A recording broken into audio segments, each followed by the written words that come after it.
And we are now live. Thank you for joining me today, sir. How are you? I'm doing great. It's raining. That's why we're inside. Normally I would have been sitting outside with my laptop, but it's raining in California. This is a disaster. The average rainfall is, I believe, 1 day a month, and now it's been going on for 7 days in a row. So I guess we're not going to get rain for a long time after this. No risks of floods or anything like that, though. It's all okay. Well, you know that you will get a mudslides, floods. I'm pretty sure that in about 30 minutes there's going to be another flood warning here on TV. All the phones will start ringing. You will hear it. Everything starts going crazy here because they can't handle the rain. So for the UK fans listening, tell me about your background and kind of how your journey started to where you are now. Ooh, that goes all the way back to when I was a little kid. I was a very sick kid. I had a horrible skin disease and severe asthma. So I got bullied a lot until I saw a Bruce Lee movie, Enter the Dragon, when I was 12 years old. And I realized that if I would be like Bruce, then I could handle the bullies and the bullying would probably stop, which I was right. You know, so I asked my parents to allow me to do martial arts. I didn't do it for 2 years. It took me 2 years to finally convince them. And after 2 years, I started doing Taekwondo with adults. I was training. I was taken under the wing by this a tough guy in town. He was dating the neighbor. I had a really beautiful neighbor girls, two beautiful neighbor girls, and one of them was dating the tough guy in town. And he took me under the wing to adult classes. And from there moment on, everything went fast. You know, I think within months I was dropping the adults with kicks to the body, and I heard him talk about me in the dressing room. Oh my God, did you see that kid, Bas? Oh my God, he knocked out Jack today, you know, with a body shot, and everybody was laughing. So my confidence started rising, and then I got into a fight with the biggest bully in my school, and it took one punch. You know, it was one punch. Literally, his nose was flat on his face. Right, he got knocked out, but because his nose was broke, he had to go to the hospital, and that meant that the police was called, and that meant, of course, my mom and dad were notified, and they took me off martial arts right away because they thought it was violence. That was the first place that it took a long time for me to allow them for me to do martial arts, and this was the confirmation for them. I have to say though, they never knew that I was bullied. Not to what extent, because my mother had already so much trouble with me. She had to bandage me every single night for my skin disease. I would rip that off in the middle of the night. She had to do it again, you know. So I was a little bit of a problem child. That's why I didn't tell them. So anyway, but now I tasted victory, of course. So I started learning, reading books, video cassettes at the time. You know, I spent a lot of time in the library. Found two other guys. We started working out together. All three were all bullied, all three of us. And slowly but surely, I started getting better. And then when I was 20 years old, I left the house and immediately I started doing Taekwondo, some form of karate called Shintai karate. And I started Thai boxing like 4 or 5 months later because I wanted to compete, full contact. That went really well, you know, knocked a lot of people out all in the first round. And then I quit because it was very hard to find opponents. Then I said no. Then I said yes to a fight one time after 3 years not being not in the gym. I was drunk when I said yes. So when they called me to where to send the posters to, it was in February. I said, well, what posters? He says, from the fight. I said, who's fighting? You. I said, me? I said, who am I fighting? He said, Frank Lotman. I said, Frank the Animal? That's his nickname. And they said, yes. I said, when did I say that? They said, New Year's Eve. And I thought back and I realized that, yes, I did say that. So now I better own up to my word. When is the fight? 2.5 weeks. Oh, okay. Well, I'm going to do it anyway. I knocked everybody out, so this was not going to be any different, I thought. But needless to say, 2.5 weeks for preparation for a guy like that was not sufficient. And I lost that fight. And then I got spit out by the audience in Holland. So I didn't want to fight for them anymore. I won 12 fights by knockout. But one fight I lost, and suddenly I was the worst fighter. So I didn't want to compete anymore. I started doing these martial arts shows, choreographed fight scenes on music. We started in nightclubs. That became a hit. Then we started doing it at events, like a Thai boxing event in the intermission. We would do a show. And then suddenly we started traveling. We went to France, we went to Germany. We started doing these shows all over the place, European TV, Dutch TV. You know, we became people started to notice us. And then on one of these shows, because there was a lot of acrobatics involved, I would walk up with backflips, you know, and then a somersault, and that's how we would go to the place where we had to do our performance. That was Chris Dolman. Chris Dolman, that guy changed my life. He was the owner of Rings, the organization Rings, that was also fighting in Japan. And he told me, he said, listen, I remember you from Thai boxing. And now I see you all doing these crazy acrobatics. I think free fighting, that's what they called it at the time. Maybe that's something that you're interested in. So I asked him about the rules. And he said, well, pretty much anything goes. And he explained it to me. And I said, and they pay you, right? Yeah, good, because I don't have a job. I'm a bouncer. I'd rather go fight for a living than do that. And, I started training. Long story short, he called me one day, said that I needed to come to Amsterdam right away, because there were two new fighters, Funaki Masakatsu and Suzuki Minoru. They started a new organization called Pancrase in Japan, and it would start in September. And he said they want for you to have a tryout. So I went over to his gym. I got into a scuffle with one of his Rings champions, because he thought that I guess he wanted to be cool. He wanted to go really hard against me because they were filming. And I told him that it was not necessary. It was only good, they only want to see us use technique. There's no need to go hard. So now I think that he thought I was afraid. So in round 2, he turned it up. And then I stopped him again. And I said, listen, it's okay for me. It's okay. I'm not saying this for me. It's kind of more for you. This is not going to be a one-way traffic. If you continue, I'm going to do it back. And of course, he turned it on then, which resulted in me knocking him out with a high kick, which was very spectacular. I had a big cut here in his eye. So I saw these two scouts there, Funaki and Suzuki, pointing at me, and they said, we want him. And that was it. 2 months later, I was in Japan, September 93, 21st of September, and changed my life. Knocked the guy out 45 seconds. Next day, people start bowing to me on the street. It was the most insane thing that I've ever seen. But then I realized I was on the cover of the newspaper with me hanging in the splits, because apparently I didn't even realize at that moment. When I knocked him out, I started jumping up to all the corners in the splits to the audience. But it was just a thing that I used to do as a kid as well for fun, But I didn't realize I did that. But now it became my trademark. Now suddenly I had to do it every fight. It's called the Rutten jump. And anyway, that picture was on the cover of a newspaper. You saw me hanging in the air, and on the bottom was the guy laying knocked out on the ground. So that's why the people recognized me and started bowing on the street. And I'm not every person, but 1 in 10. It was insanity. For a guy coming from Holland who never been in a different country other than Europe, to fly 13 hours to Japan, and then after a fight, suddenly people start recognizing you on the street. Yeah, that was a weird experience. And that was it. It started there, I started knocking people out left and right. Lost the fight by submission because I was not a submission guy. I was a striker. And then I won a few fights again, lost another fight by submission. And when I lost my third fight by way of submission, I got really angry. I became very vocal. I started asking everybody who wanted to train with me. I found this one guy, Leon van Dijk, because Amsterdam, Chris Dolman, it's a two-hour drive for me from where I used to live. I live all the way in the south. He lives all the way in the north. So I found this one guy, and we just started training. We had never had a coach. We just watched tapes and just watch fights. And I say, hey, that's a cool move. Let's see if we can make that move as well. And then we start working with it. We realize, wait a minute, I think I can make this better. At least make it fit better for me. And oh, wait a minute, I know how to escape this. Oh, how can I stop this from escaping? Okay, you should do this. And so we start really getting into the submission game. I became obsessed with submissions. And that was it. It was anything that you love to do and you get obsessed with, you do a lot. And once you do things a lot, it changed my entire career. I never lost a fight anymore. Actually, when I came back after the last submission loss, I won my next 8 fights by submission. So people were freaking out in Japan. They go like, what's going on here now? In the end of my career, because everybody knows me as a striker, I have actually more submission victories. I believe it's 14 submission victories and 11 knockouts. So I think I went in as a striker, came out as a submission fighter. And that was it. Then UFC came over because I started beating UFC champions over in Japan. So the matchmaker, John Peretti, came over to Japan, wanted to see me fight, and he invited me. He said, how many fights have you on your contract left? I said, I think about 3 or 4. He said, well, we would like to have you at the UFC. So I finished my contract for Pancrase. Then I went to the UFC, became the UFC Heavyweight Champion. And, I had already a lot of injuries in Japan. And those injuries, they became way more prominent when I was fighting for the UFC. I had a big neck injury. Somebody threw me on my neck.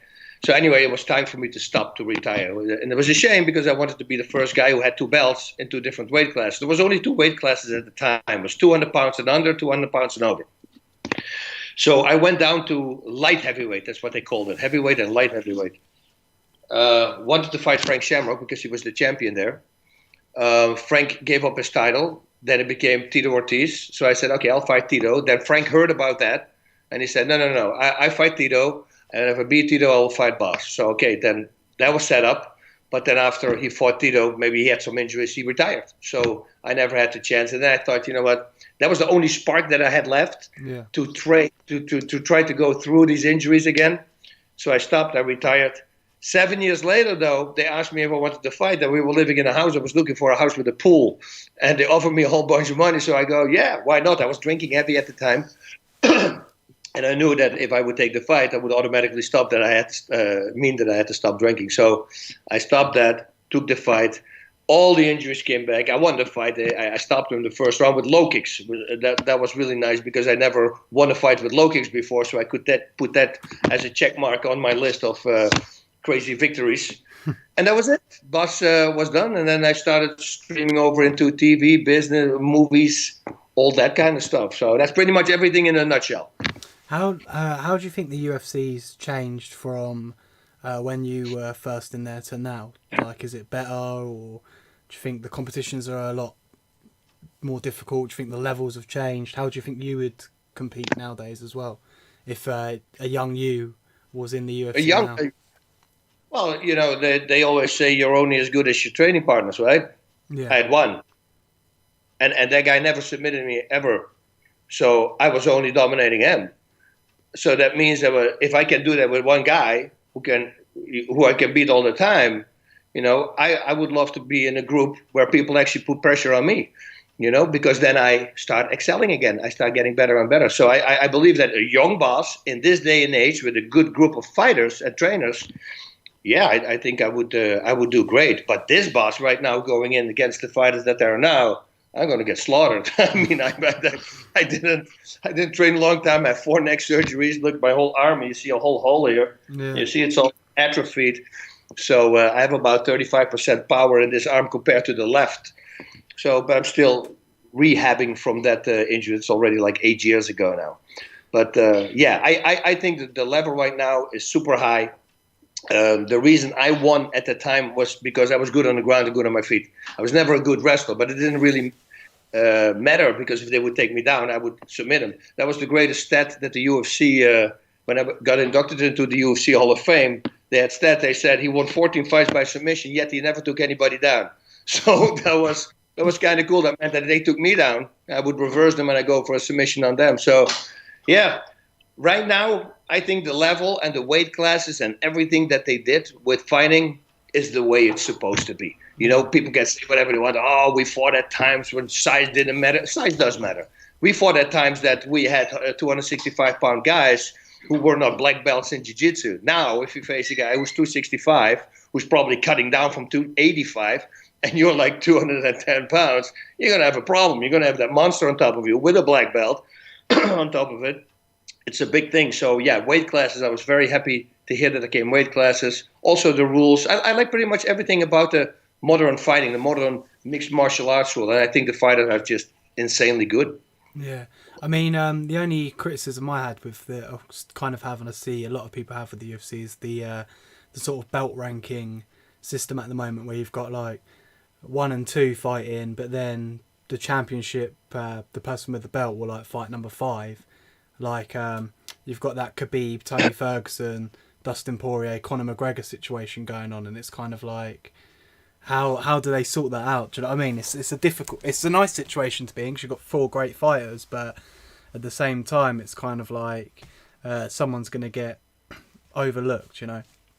And yeah. With like Dustin Poirier, I follow him on Instagram, so I see a lot of his stuff, and I feel like he's kind of being overlooked at the moment. You know, he's beating people up. He's come back after his defeat to Conor McGregor years back and has looked like a completely different dude. And yet, it seems like he's just not being allowed his big moment. Do you know what I mean? To call out for the belt and win the championship. He's the guy like me, like I was. He doesn't speak up yet. but he should. Like I was in Japan, I won like 11, 12 fights in a row, and they still didn't give me a title. And then that's when I became vocal. Then I started saying, I guess everybody's afraid of me. They don't want to give me a title shot. Once you start saying that, hey, now you get the attention. And now they're going to get the questions from the media. Hey, why is he not getting a title shot? And that's how I got myself a title shot. So I think Poirier, he's a very decent human being. He's an unbelievable fighter. That's why the diamond, I mean, he's so good. Yes, they should give him a shot, but if it doesn't come from their side, unfortunately, he's going to have to be vocal about it and start speaking his mind, because that's what you have to do nowadays. Yeah. Are you a Conor McGregor fan or not? Yeah, huge Conor McGregor fan. I'm, anybody who gets attention to that beautiful sport that gave me this beautiful life, I'm all for it. And I met him a bunch of times. He's a really good guy. Everybody's talking. Yes, we all get caught up in a few bad moments in our lives. That happens. I'm happy there was no social media around when we were competing with Don Fry and Coleman and all these guys. Man, we did some crazy stuff as well. So now I'm not smashing buses, and that hopefully never happened. But we did some crazy stuff as well. As a fan, you should say, okay, that happened. Let's see how he deals with it, which he did really well, because he didn't do anything anymore. We should forgive this guy, because look what he did for the sport. No, I agree. I think he's taken the UFC to a new level and brought in a new set of fans, and making them more money, basically. Because you have those, the Joe Rogans, for example, where we're watching the sport and we're loving every minute, we know what's going on. And then you kind of have the fair weather fans who are like, Conor McGregor's fighting, take my money, And I think those people that are like Conor McGregor's fighting, take my money, have also been now sucked into the sport to see other fights and other fighters going on the cards, and they're like, oh, damn, what have I been missing for the last 5 years, 10 years? So I think he's definitely elevated the sport. Yeah, I believe that the reason they sold the UFC for so much money, I mean, think about it, Real Madrid. I mean, soccer is the biggest sport on the planet. I think that was $2.5 billion they paid for Real Madrid. Yeah. And now we got over $4 billion for the UFC. And I think the main reason, there was Ronda Rousey and it was Conor McGregor. And they probably thought, oh, there's more of these people going to come. Unfortunately, they're going to be very hard to find. To find another Ronda Rousey, I mean, who does the same thing. That's the same as looking at another Gracie in the beginning. That it was completely new. With Sakuraba also. Sakuraba beat 4 Gracies. Well, you can't do that anymore because they're not there anymore. Like, there's no family anymore that is so dominant. But, at those times, he did something that nobody else did. And that's what McGregor and now Ronda Rousey, what they did. And I think based on those two fighters, and of course you got John Jones, but he doesn't have the pay-per-view numbers that those two fighters have, especially McGregor. So, yeah. No, they did a lot of good. I don't know if it was a good buy, because now with Ronda being gone, I don't know how many fights more Conor is going to fight.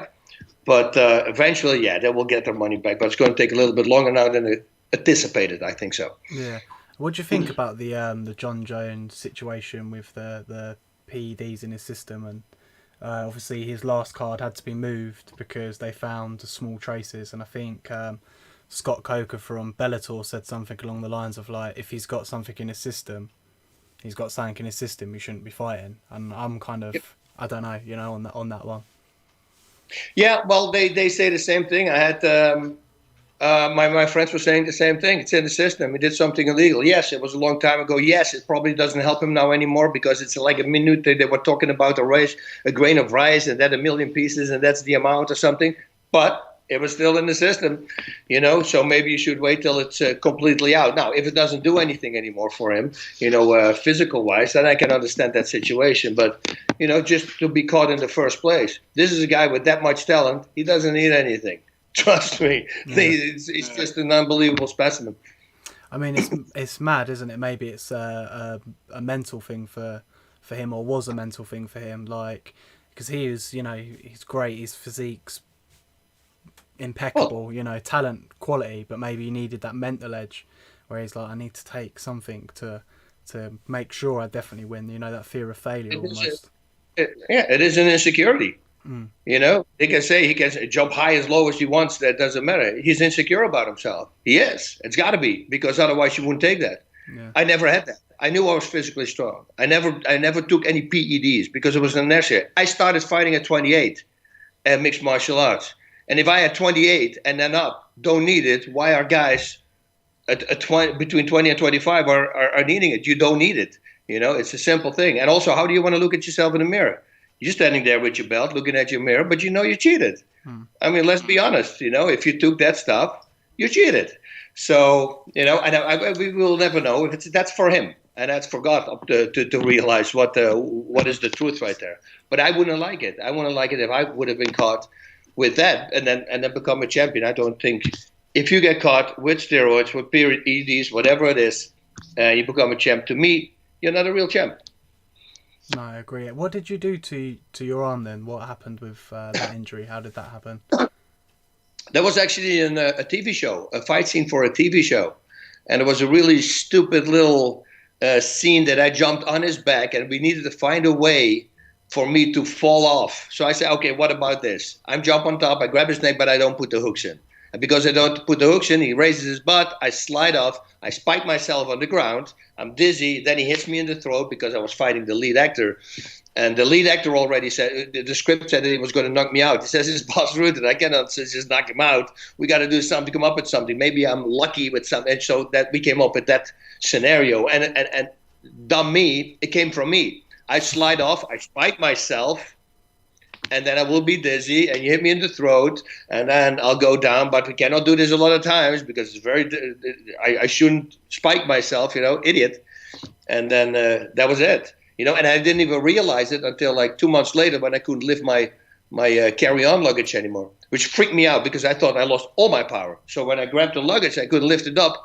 I go, oh, shit. So I grabbed the other hand and I could lift it. I go, okay, so it's something local. I need to figure out what it is. And then I looked in the mirror. I saw my arm going smaller and smaller, like in the weeks, you know, in 3 weeks, suddenly it started slinking. And I go, something is up. And then I went to the doctor. He misdiagnosed it, thought it was a shoulder problem. Now it took 2 more months. Yeah, now we're 3 months into injury, you know, and nerves, they're very sensitive. You have to really be there right from the get-go. And that unfortunately didn't work. So now I'm still at 4 neck surgeries later. You know, I'm still recouping from it. And slowly but surely, like the part, this arm, like the bottom part, that was my entire arm. So this actually is coming back now, the top bicep. And then hopefully it's going to go slowly down because you see my arm here also.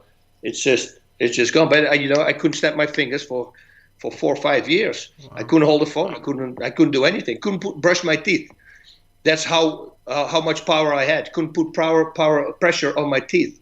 That's how sick it was, you know. So, yeah, that was it was a hard thing to deal with because, you know, if you're used to pulling yourself up on one arm 9 times, and then you go from that to not be able to grab the milk out of the fridge, that's a scary thing, especially as an athlete. So mentally, that took a bit for me to get over until I saw Nick Newell. I don't know if you know about Nick Newell. He's born with he's a congenital amputee. He's born with half an arm.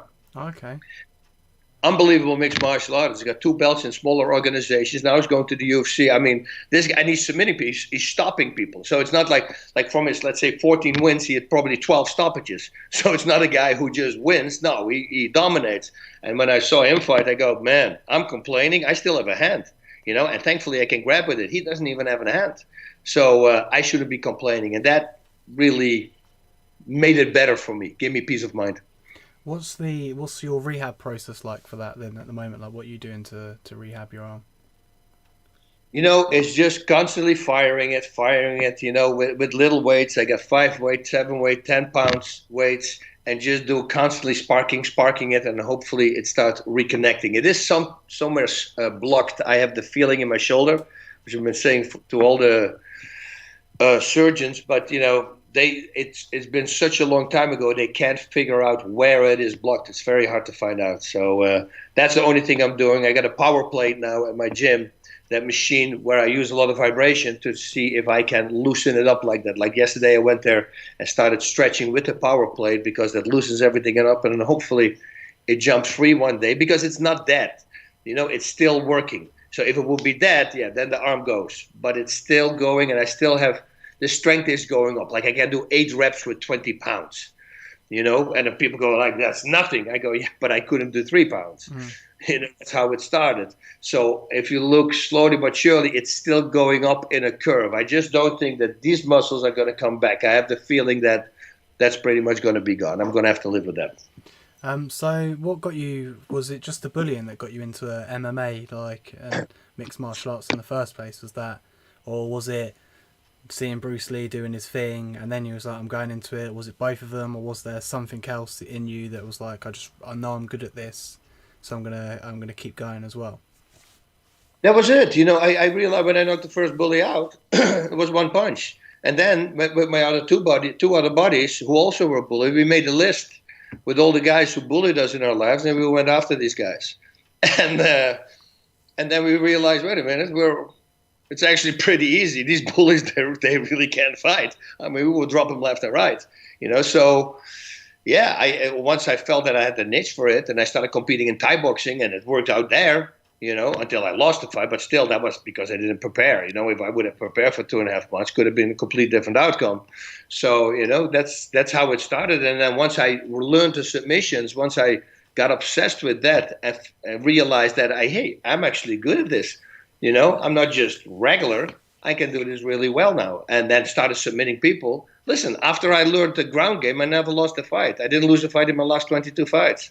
So it's a really great way ending your career, but it also shows you that you simply put the work in, and then anybody can do it. It's not only me. Yes, I do have talent, but I'm not extremely talented.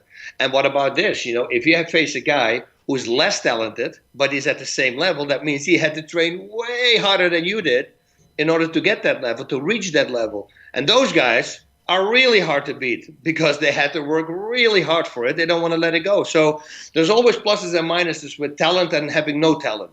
You look at some fighters who are they don't have a lot of talent. You can tell the way they kick upwards, they have bad technique. Guess what? They become a champion because they have a lot of heart, they have determination, they had to work for it much harder than everybody else. And those guys, that's what I always say, they're the hardest guys to beat. Yeah, I mean, what sort of kept you motivated when you were competing? So was it to be number one, or was it the money? Do you know what I mean? Was it the lifestyle in general? Was just the training sessions like great, and you're just like, do you know what? I love this. I love turning up, training, getting my groove on. What was like your spur motivator? Yeah, I know it was I fell in love with it. I was talking yesterday to somebody that I couldn't believe that there are fighters out there who hate training. Like Quentin Jackson told me he hates training. I go, dude, that's a hard job to have. If you hate training, I would look forward to go to train.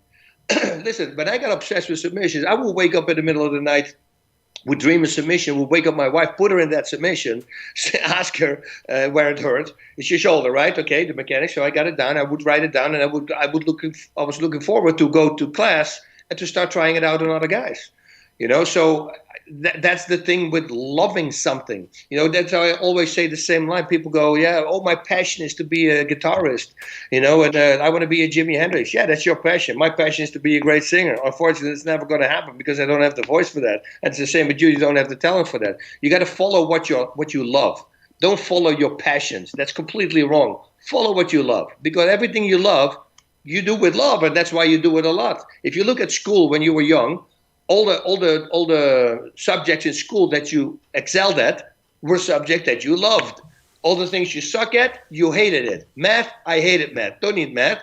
2 + 2, all that stuff. Yeah, I don't need to V2, onto contra that. I don't need that kind of stuff. I don't even want to be clouded in my head. I hated it.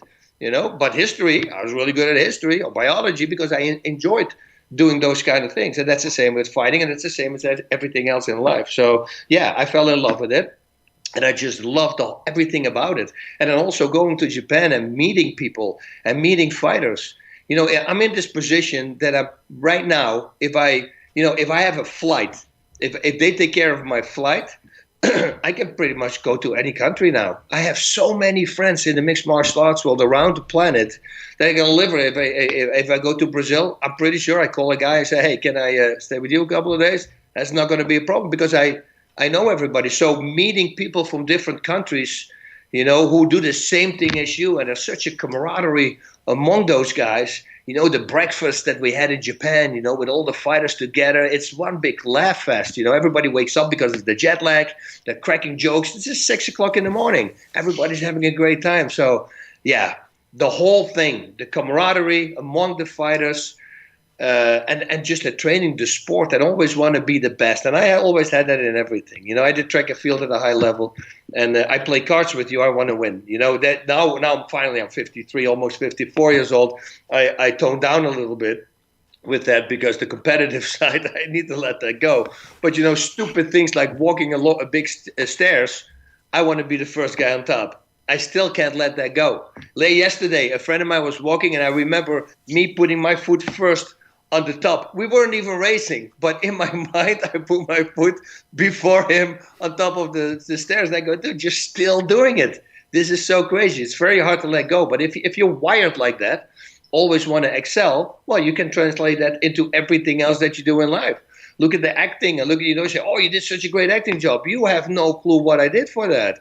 I went to acting classes a long time. I rehearsed private coaches. I made sure that if I get an opportunity, yeah, I'm going to make it happen, just like I did in fighting. I worked for it. So it's just putting the work in, and then you will excel. And that's pretty much in everything that you do. Yeah, I was going to ask about your acting side of things, because I was wondering whether you got headhunted and someone was like, yeah, we want you to be in our fighting film, or whether you did have to go and audition and take up acting lessons and so forth. Was that was there any opportunities where people did come and say, we want you in, even though you can't act very well? Or was it like, okay, I'm acting, I'm learning, I'm going to this audition, I fit the part, I'm in? Yeah, but when I came to America, within 3 weeks, I was taking acting classes and I was still competing. But I knew eventually after competing, I wanted to do something else. I've always been that guy. I'd rather be prepared, So that I still had a year of fighting, but I already started taking acting classes. Just start doing what you want to do. And if you never know when it's over. Listen, I can walk on the street and a car comes, doesn't see me, boom, compound fracture in my leg, can never fight again. Now what?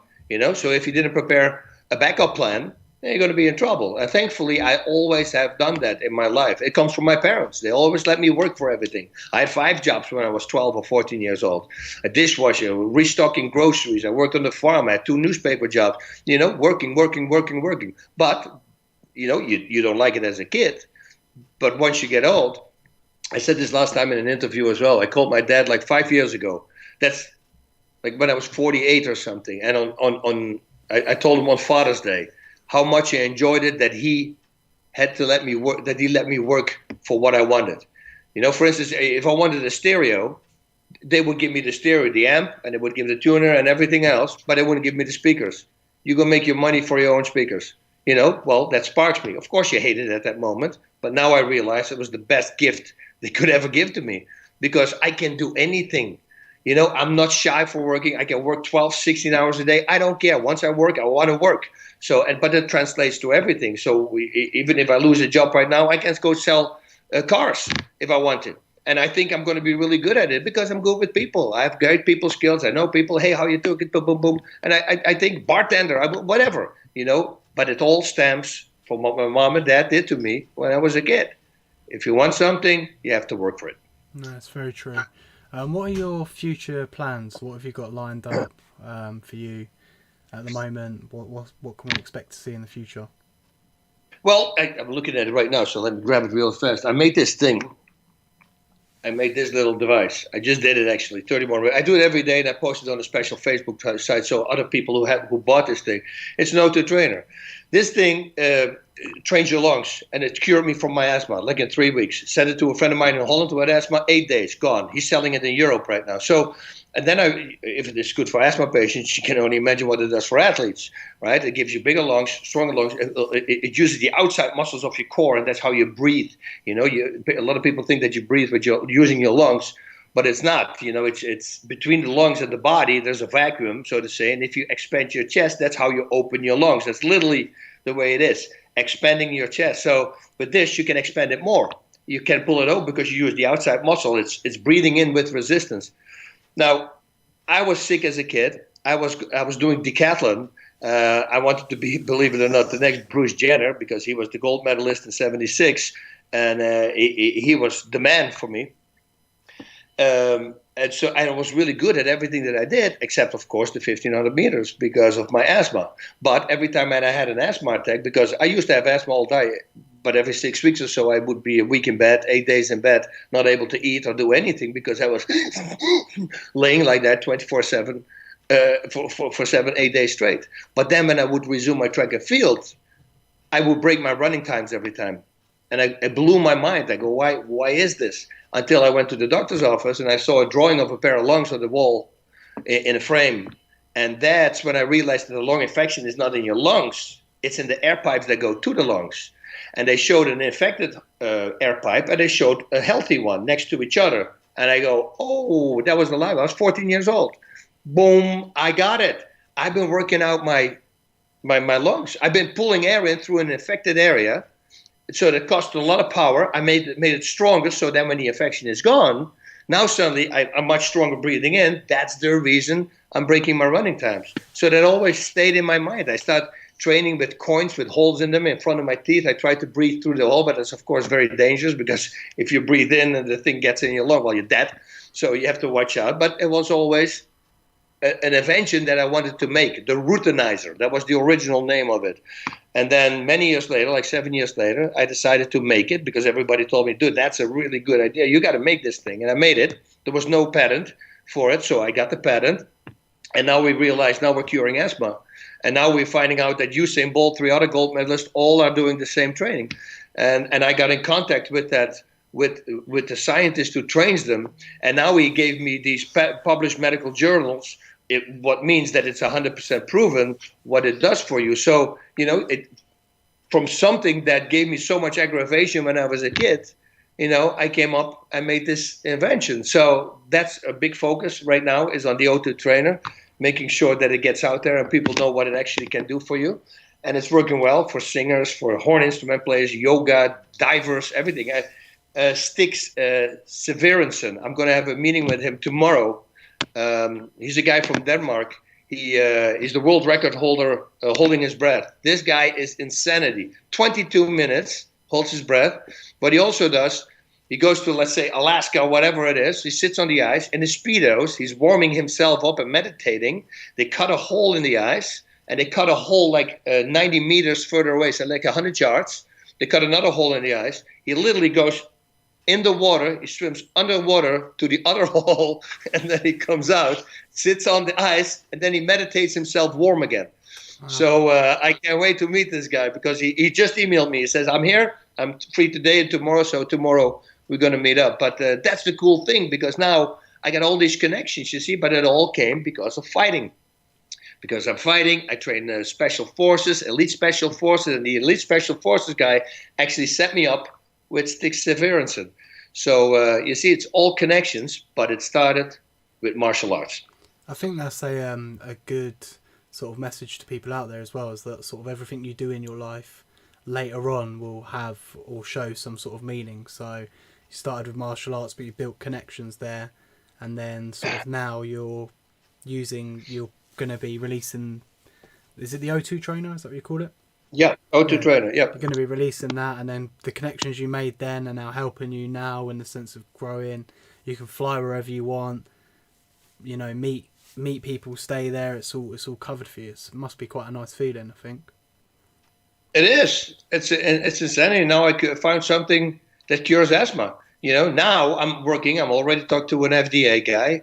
I already sent a box over to them. They make these machines, the pulmonary machines, where they can measure power and everything with the lungs. They're going to give it to the doctors for free to their patients. So now they're going to measure them before, and then they let them work out with the O2 trainer, and then we're going to have a result after.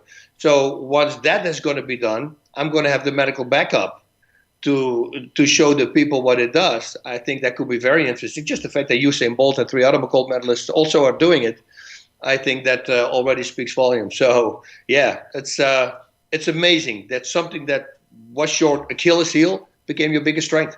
Yeah, it's mad. Did you ever get nervous before you fought, and how did you manage your nerves then, or was you always just calm and cool and smooth. Yeah, no, you're right. It's chaos, especially your first fights. But I had that thankfully in Thai boxing already. Still, in Thai boxing with the audience and the people screaming, I was always a very aggressive fighter. I was very calm, very nice and relaxed until I got hit. Bonk, oh really? Rap, and then I would just knock the guy out. But there was not a lot of technique involved. That was just brute strength and just go.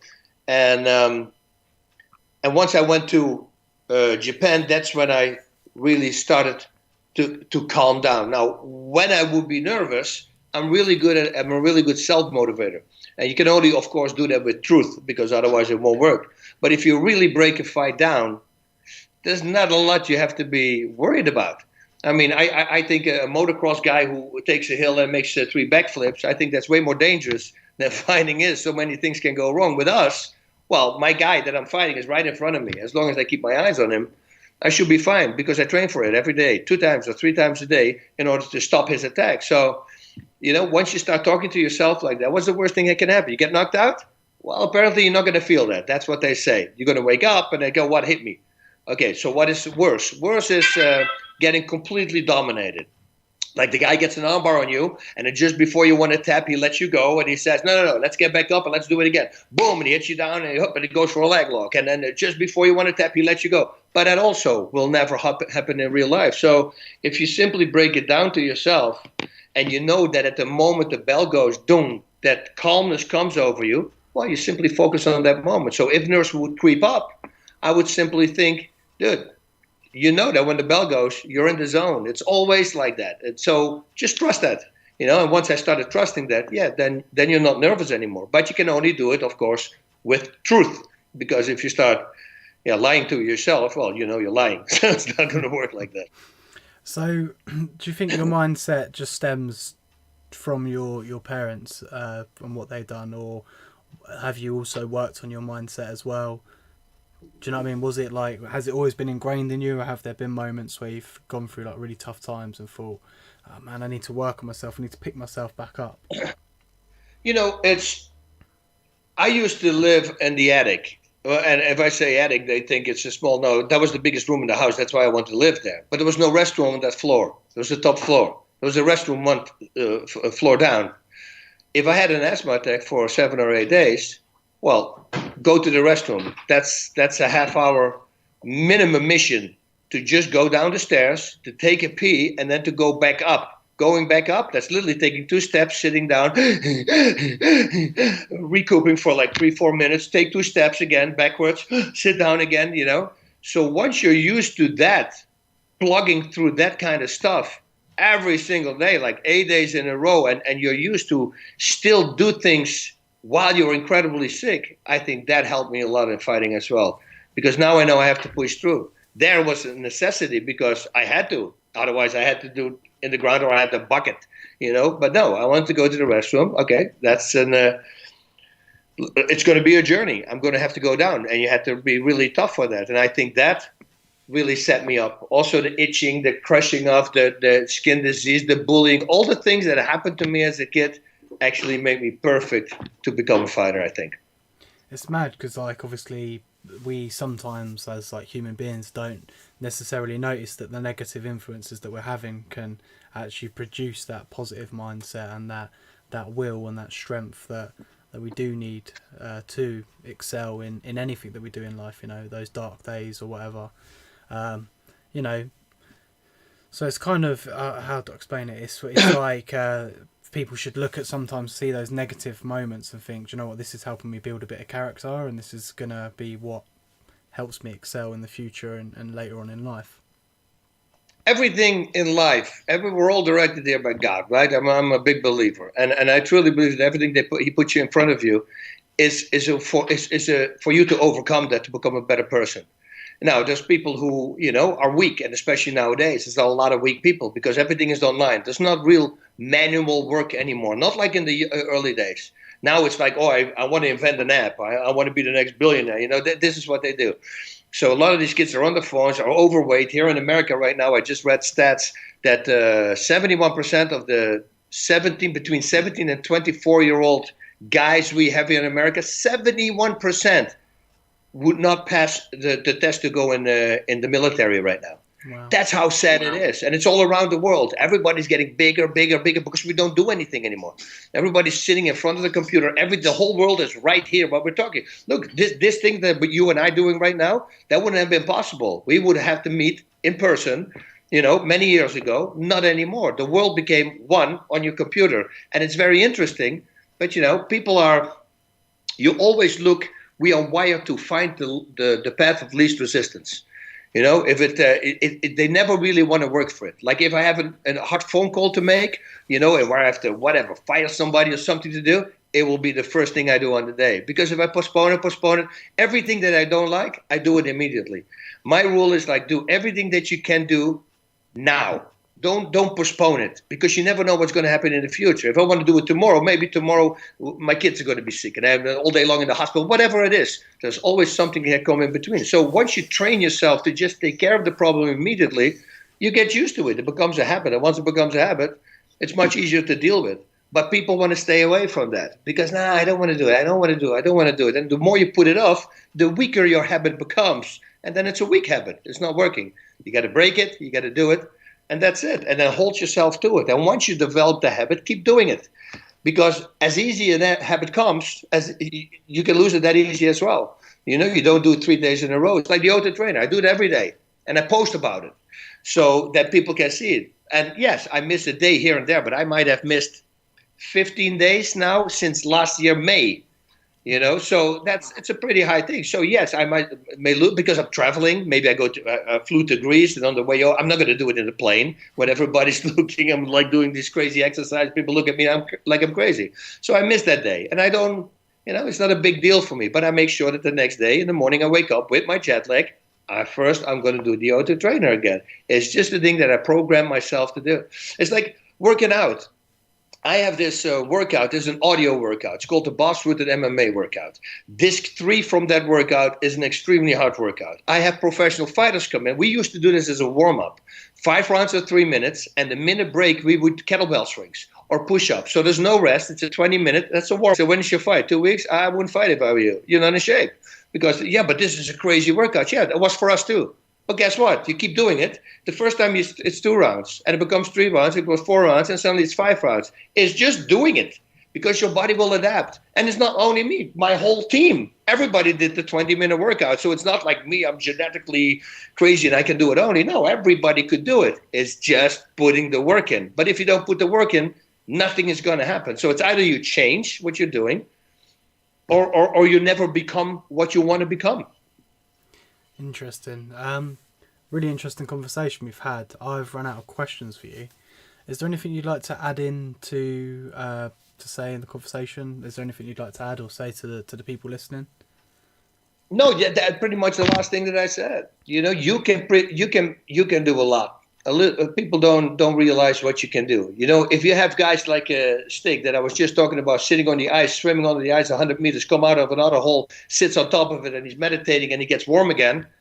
That's something that when you see that, you can never attain. Guess what? He just did it. I'm training the elite special forces, like the top guys, right? They were talking to me one time during training. I overheard them talking about going on a. They went throughout the whole world climbing the highest mountains. Every big mountain they took, So they were talking about a certain mountain. I forgot the name. And they were saying, I asked them, how many days does it take? They said 9. For us, it takes 9 days. I said, what is the normal? He said, 13, 14 days. I said, wow, that's fast. He says, yeah, it's fast, but there's this one guy who just blows everybody away. I go, what? He does it in 8 days? And they didn't have any movement in their face. I said, 7 days, 6 days, 5, 4, 3, 2, 1 day? And they still didn't nod. I go, what? He said, 8 hours. I say, you're doing 9 days. You're the elite. This is the best special force we have here in America. And you do 9 days, and this guy does it in 8 hours. That's what you're saying. And they go, yeah. I said, how is that possible? He says, well, the guy apparently has a half a mile hill next to his home that goes straight up. He started one day, put a log in his neck, a big tree trunk, and he starts squatting it up. And maybe he could go 20 yards, and that was it. But guess what? He's doing every day now. The whole hill, half a mile up, with a big log in his face, is just doing it. You see what I mean? There we go again. Your body will adapt. Your body can do some crazy things. And now this guy, I started laughing. Imagine you're at day 8 and you're climbing the mountain, you're in your tent and you're cooking your oatmeal, and this guy comes in his tracksuit and he comes running by and he just runs the hill up. And you go like, what is this? I mean, I thought we were fast in 9 days. The guy does it in 8 hours. That's a big difference. Half that time, 4.5 days will be an insane time. But do it in 8 hours. That shows you that you can do anything you want. It's just, again, putting the work in. Biggest thing I always use, I do these talks for these kids in high school when they go to college. That's every May. I talk to like 500 kids, and I talk to where they have to prepare themselves for. My first question is always, because I talk a lot about habits, because habits is everything in life. I tell them, a show of hands. Who woke up this morning from the alarm bell, hit the snooze button, fell 10 minutes to sleep, hit the snooze button again when it went, hit it again, did it like 4 or 5 times, and then got up? And you'll be amazed. 90% of the hands will go up. Like, it's not 20%. Everybody pretty much does that. I say that's a bad habit. You can break that bad habit literally tomorrow. It's going to cost you about 7 or 10 days, but that's it. Tomorrow morning, you tell yourself before you go to sleep, the alarm bell goes, whoop, you sit up in bed, and you just walk out. That's it. Like, my alarm clock goes, I sit up, I walk out. I'm not laying there, I wanted to do more. No, I sit up. I trained myself to do that. You do this for a week or 10 days, now it's a new habit. And now just stay with the habit. Make sure it doesn't happen again. So you just doing it with that simple exercise, that means you can do pretty much with everything. So believe in yourself. You can do more than you can, and just develop a habit for it, and you will be just fine. No, man, thank you for coming on today. I really appreciate it. It's been You're very welcome. An absolute honour to talk to you, and some really insightful information there. And I definitely agree with you in the sense that we can program ourselves to basically achieve whatever we want. It's just being consistent on the journey and strict and sticking to the good habits rather than the poor ones, like laying in bed and hitting that snooze block.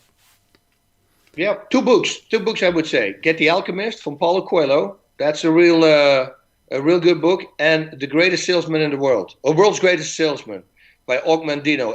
But that takes 10 months to read.